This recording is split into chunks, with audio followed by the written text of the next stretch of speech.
had some really consistently cold weather, and the first day the tracks were frozen. I didn't clean them out good enough, and there was clay frozen in the sprockets. It took me a couple hours to get them undone. It was a stupid mistake on my part. I know I just took a shovel to them. I know I should have cleaned them out a little bit better, so it's my fault. Paid for the mistake. But the following couple of days, I came back again. The battery was about dead.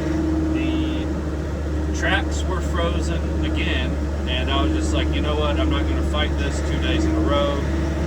Let me get a little break in the weather, and I'll move back on it. It is still cold this morning. It's like 5 degrees, but I got everything moving, took the torch to it. It's going to heat up to 29 today, which is the warmest it's been in probably 4 days. And I want to get the middle of this pond scooped out. This is the last push to kind of get the middle of it scooped out, and then I can just work on the edges after this is done. So the sun's coming out, it should heat things up, and while it's still a little frozen, it's kind of nice to move this material. It's just such crap. But this is what I'm going to do all day. Scoop out the middle of this pond and keep laying it up. So it was, you know, doing a pond in the winter it's not ideal. You do waste a lot of time. You can't, you know, I can't even really use the skid loader without sliding everywhere. You know, I don't have metal tracks, and but I'm moving. I'm getting the job done. I'm not, you know, taking January and just taking a loss in January. You know, it's one more thing off the books. Next week, it looks like, God, it looks like we're going to shoot back up into the 40s and 50s for a week straight in January. So that will be still muddy, but exciting. And, you know, we'll just put in a good day today and stay positive and put in a good day tomorrow while it's still warm, and then it's going to drop back down to 8 or 9 degrees at night for a couple days. And yeah, we're going to keep moving on this so we can get to another job. I don't know how long it will be before I get back here with the pond liner guy and whatever he's doing. I know he said that it's not good to do a pond liner when it's too cold because it doesn't want to roll out well. It makes it harder. But if we got that span of 40, 50 degrees, maybe he can get out here. And then I can come back out and finish my job. This stuff is so pasty. Pasty. So yeah, it's definitely a pain in the butt for timing of doing this job and everything. But like I said,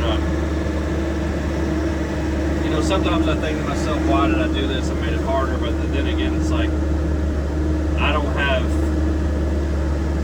you know, when I bid this, it was September or something like that. And, you know, I told them I couldn't get to it until January. And these customers are really great to work for. I mean, he helped me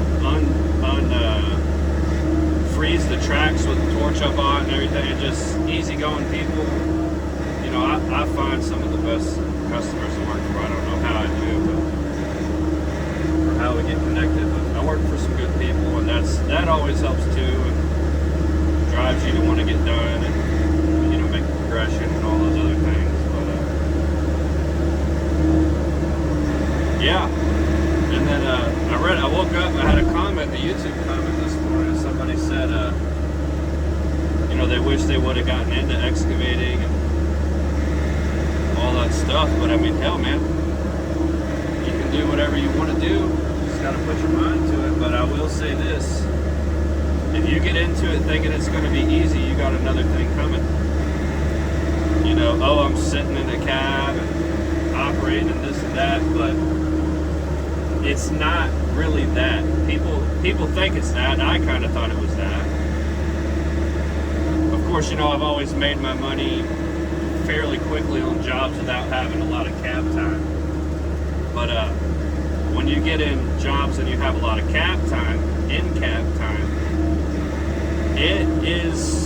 it can be a mental battle. You get tired of it, you know, you get burnt out, you know, especially when you're need to do other jobs, you need bigger equipment, you're going through the growing pains of life or with your business or whatever. It's just, you know, greasing it, cleaning it, transporting it, you know, and everything that goes along with that, this and the skid loader. And then, you know, going to look at jobs, make sure you got jobs lined up, pricing them correctly. It's a lot more to it than people think working for yourself. But, you know, if you think it's something you want to do, just do a test run. You know, rent for a long time. You know, make sure you like it. Make sure you know how to make money at it. Make sure you, one, can operate, do a good job. You know, and it probably wouldn't be a bad idea to go work for a company and learn, you know, the trade. That way, yeah, you're going to have to start out at the bottom, but you're never going to start out at the top anywhere. So, you know, don't think you're going to just get into this and just start making money and start landing jobs. I mean, man, you got to know how to do stuff before you do it. You know, a lot of the stuff that I learned, I was able to do on my own property or a family member's property, and do it and test it out on there before I took it to somebody else's place. You know, I was learning how to cut trees and clear and all that with my dad when I was young, you know. I was learning how to operate on a family member's property. I just, you know, you can't just get into this and be like, oh, let me get a job and go on somebody's property and not know what the hell you're doing. That's how you get hurt. That's how you get other people hurt, and that's how you screw stuff up. So don't recommend doing that. Learn first, find somewhere to learn first, even if you have to make the investment. And yeah, you can learn a lot on YouTube, don't get me wrong at all, but there is zero substitute for on-the-job training and stuff.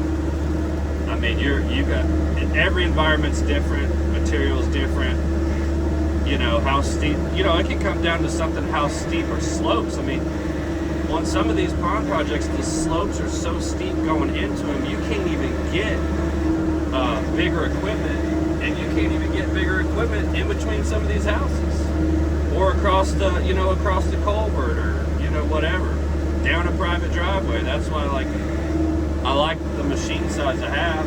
I mean, you know, yeah, I'm scooping my ass off, but I can get a ton of places,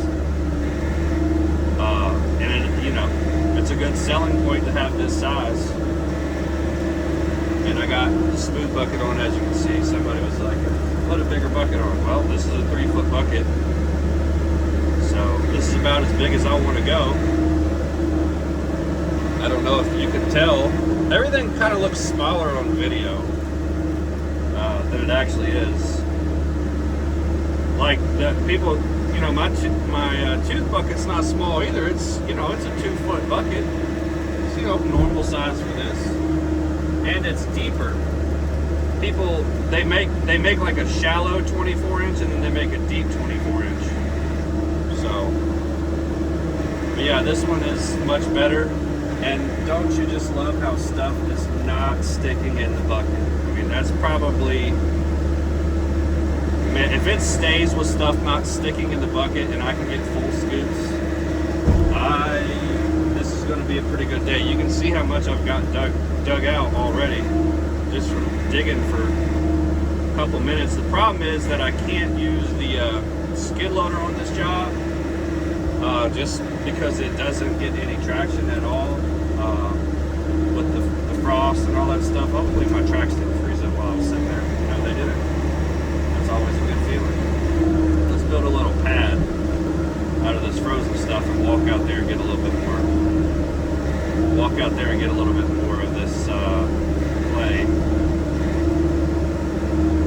Because I want to get all the way out there to the middle. I don't want to go back out in there. I don't want to get the mud mats out again. I want to scoop it, lay it up, and be done with it, and put it behind the dam. But what was I saying before that? Oh yeah, get out of there. So yeah, I'm laying stuff up 2 times, 3 times. Luckily the pond dam's not that far away, and I can't look at this. I'm out here, baby. Can I go a little bit further? This is kind of sketchy. This is kind of sketchy.